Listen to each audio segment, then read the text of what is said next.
আসসালামু আলাইকুম প্রিয় দর্শক। সত্যের পথ সবসময় কঠিন হলেও শেষ পর্যন্ত জয় সত্যেরই হয়। এই চিরন্তন বাণীটিই যেন সার্থক হয়ে উঠেছে ঢালিবাড়িতে। গত রাতের সেই নাটকীয় ঘটনার পর যেখানে পুলিশ এবং ভুয়া কবিরাজের মাধ্যমে ষড়যন্ত্রের মুখোশ খুলে গেছে, আজ সেখানে এক নতুন ভোরের সূর্য উঠেছে।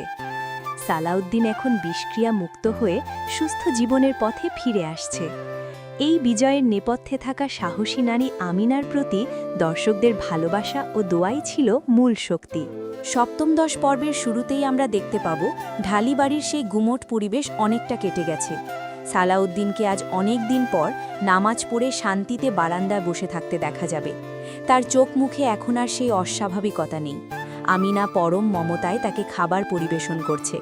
সালাউদ্দিন আজ বুঝতে পারছে তার এই পাগলামি আসলে কোনো রোগ ছিল না, ছিল আপন মানুষদের দেওয়া বিষের প্রভাব। দুজনের নীরব চাহনিতেই একে অপরের প্রতি গভীর বিশ্বাস ও ভালোবাসা ফুটে উঠবে। তবে সালাউদ্দিনের মনে এক প্রকার অপরাধবোধ কাজ করবে যে সে তার বাবাকে অনেক কষ্ট দিয়েছে। গল্পের মোড় অন্যদিকে ঘুরবে যখন আমরা মেজ ভাই আলাউদ্দিন আর তার মাকে দেখব। তাদের সব পরিকল্পনা ধূলিসাৎ হয়ে যাওয়ায় তারা এখন লোকলজ্জার ভয়ে ঘর থেকে বেরোতে পারছে না। আলাউদ্দিনের মনে এখন গ্রেফতার হওয়ার ভয় কাজ করছে, কারণ আমিনা পুলিশের সাহায্য নিয়েছিল। মা জায়দা হয়তো এখনও অনুতপ্ত নন, বরং তিনি আমিনার উপর মনে মনে আরও বেশি ক্ষিপ্ত হয়ে আছেন। তারা দুজনে মিলে হয়তো নতুন কোনো আত্মরক্ষার পথ খুঁজবেন। এদিকে শাহানা বাড়ি থেকে বিতাড়িত হয়ে কোথায় লুকিয়েছে তা নিয়ে এক প্রকার রহস্য বজায় থাকবে।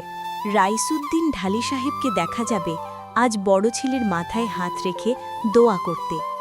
তিনি মনে মনে আমিনার বুদ্ধিমত্তার প্রশংসা করবেন এবং পরিবারের বড় বউ হিসাবে তাকে পূর্ণ মর্যাদা দেবেন।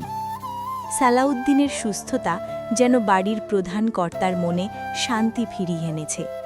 তবে সালাউদ্দিন ও আমিনা দুজনেই জানে ষড়যন্ত্রের জাল হয়তো ছেড়ে গেছে, কিন্তু ষড়যন্ত্রকারীরা এখনও ফুরিয়ে যায়নি। তাই তারা সামনের দিনগুলোতে আরও সতর্ক থাকার পরিকল্পনা করবে। আপনাদের দোয়া ও ভালোবাসা আমাদের আগামীর প্রেরণা। ধন্যবাদ সবাইকে। আসসালামু আলাইকুম।